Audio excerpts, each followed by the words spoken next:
I'm Jeff. I love to cook, but I have RP, and I've lost 99% of my vision. I'm blind, but that doesn't stop me. And if I can do it, I'm here to show you that you can too. This is No Lookin Cookin. Today, I'm going to show everyone how to make my spaghetti sauce. I have retinitis pigmentosa. I've lost 99% of my vision. Don't let anybody discourage you. Enough is taken away from us. Cooking is great therapy, and I'm going to do it without looking. I'm going to show you how you really don't have to see in order to cook. I made meatballs in my last episode, and so we're going to start some spaghetti sauce. I got a large pot, and I'm going to start off by putting some olive oil. I'm going to put in about 2 tablespoons. Now we're going to add some garlic. It is actually better to have a sharp knife than a dull knife because it cuts things easier and you don't have to struggle to cut them. That's where injuries happen. So what I do is lay the handle in all of my fingers and I use my thumb for guidance. So when I'm cutting something, this is what I do. But you don't have to do it that way. You could always use a cutting board. Basically with the garlic, which I'm going to put in here, I just take the garlic in my hand and I make cuts on the top of the garlic and cut little pieces off. When you use a cutting board, you always want to keep your fingers underneath your hand. Keep those knuckles out. That way you won't cut your finger. So you can just rub it up against your knuckles. Depending on how big of a sauce I'm making, I typically use anywhere from 3 to 5 cloves of garlic. The cloves are what make up the bulb of the garlic. And now I'm putting that in the pot.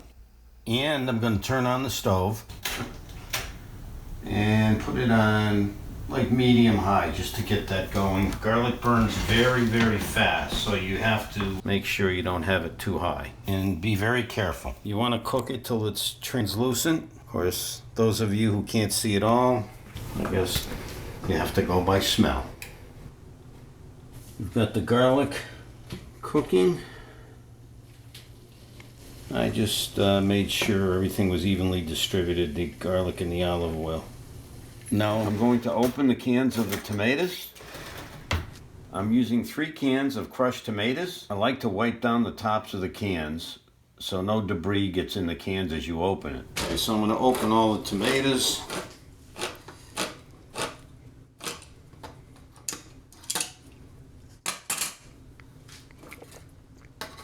Yeah, the top actually kind of falls into the tomatoes, so that's why it's a good idea to clean them up on top. Got the garlic on medium heat. Now I'm going to add the tomatoes.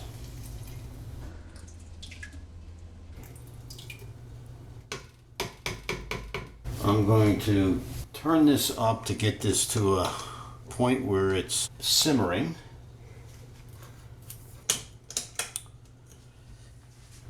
I'm going to put about a half a can of tomato paste, if I can find it. Here we go.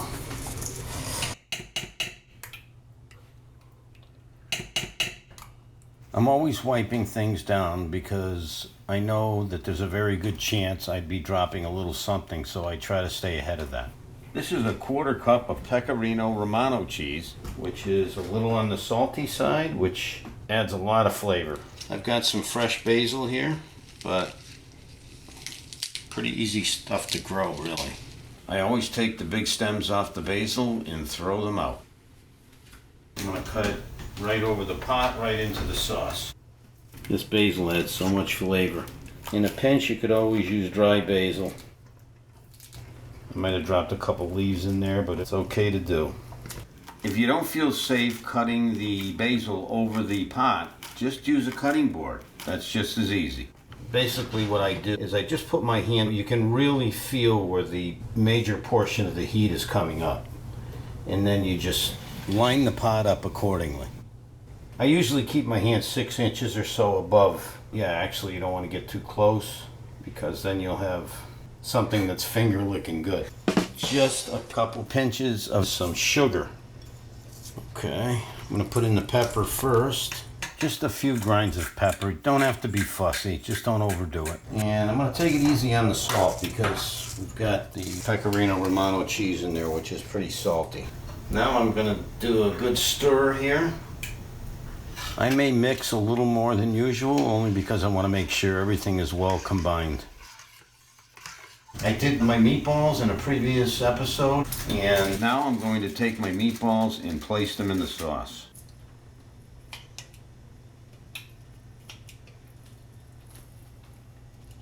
Some of you out there are probably saying, why doesn't he just dump them in?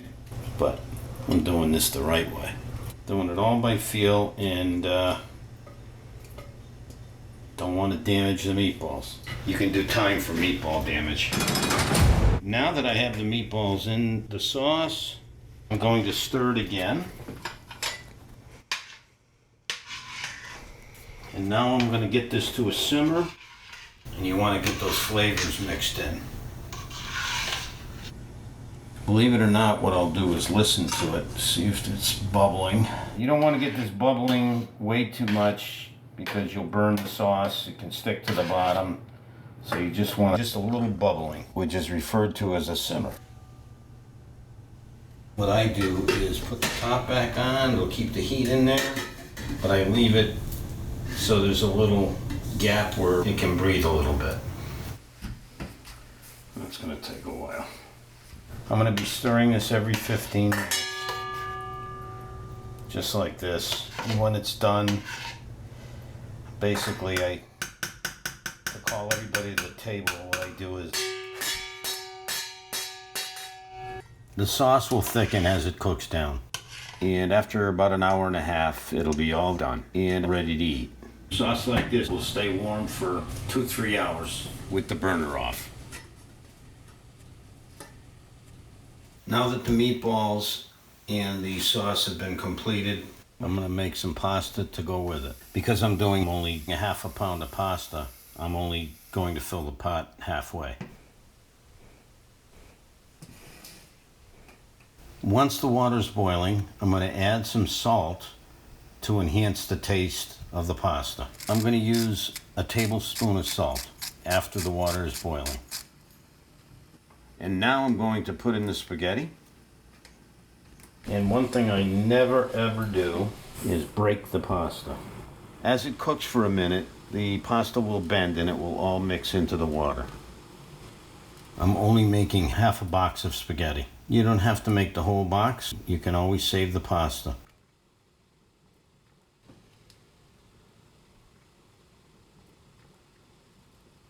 What I do to keep an eye on the pasta is I always taste the pasta at least twice before it comes out to make sure that it's al dente, a little chewy. You don't want to overdo pasta.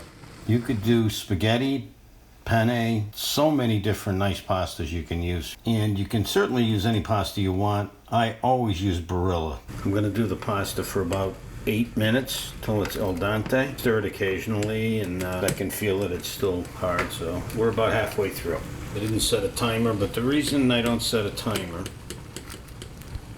is I'm going to be tasting it. So the key to good cooking too is to pay attention. Pay attention to your food. I usually taste test it at least 2 or 3 times to make sure it's perfect.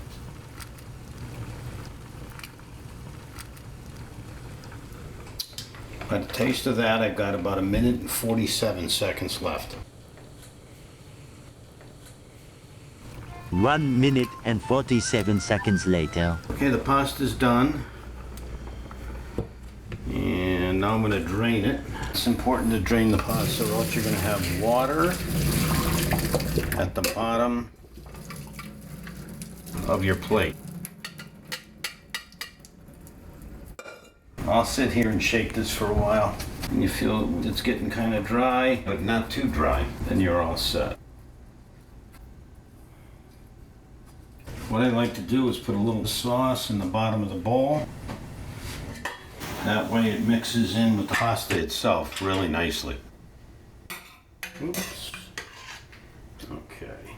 Just a couple spoonfuls. And we'll add the pasta in the bowl.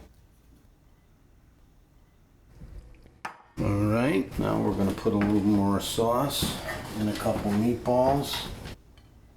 Yeah, some people like a lot of sauce, some people don't like as much sauce. You can put as much as you'd like. This is a pretty hearty portion of pasta and meatballs. Odore incredibile. In Italian, that means it smells amazing. This is how you cook no looking spaghetti sauce and meatballs. We got my sauce, my meatballs. I did al dente spaghetti. You can use your favorite cheese on there, Parmesan. You could even put mozzarella on top of that if you'd like. Not that difficult of a dish if you follow my directions. I think you're gonna love it. Bon appetit. Thanks for watching No Lookin Cookin. The thing you don't want to do is mistake this for olive oil, because if you go to stir and you feel bubbles, you put the wrong thing in. If you like this video, please hit the like button and the subscribe button too. And if you have any questions about my videos, recipes, or even about me, you can leave a comment below or reach out to me on any of my social channels. I'd love to hear from you. Links are in the description. Thanks for your support.